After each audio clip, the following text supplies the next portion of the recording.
We're talking content and 6 writing tips to make your blog post stand out. So far, we've covered using an engaging title, being as relevant to your audience as you can possibly be, organizing your thoughts, formatting your content for quick scanning, the importance of not skimping on quality, and finally here, don't forget to end your blog with a call to action.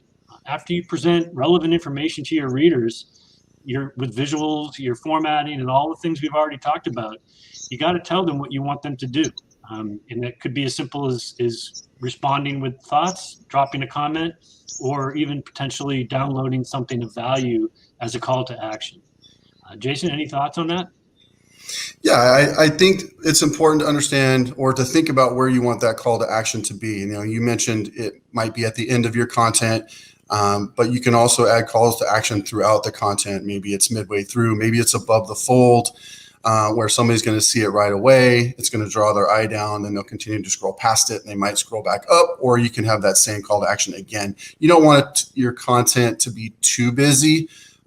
So you certainly, at the end of the post, is a great place to really not clutter your content. But keep in mind that sometimes if the content happens to not be engaging, if it's not organized well, you don't have those things that are drawing the eye down the content, they may not get to that call to action. So there are some folks that say to have that call to action a little higher in the content. So that's something just to keep in mind.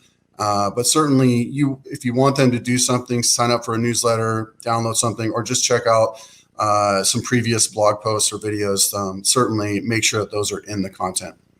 Yeah, quick pro tip. Depending on how your blog is actually built, you could have a right rail and a call to action that's consistent with however you've categorized your blog post. So if you categorize your blog post based on audience, maybe you're writing to CIOs for a particular post, you could have a call to action or an offer in the right rail that's specific to your audience for that particular blog post. Lots of different ways to have people respond and do what you'd like them to do. So keep your options open.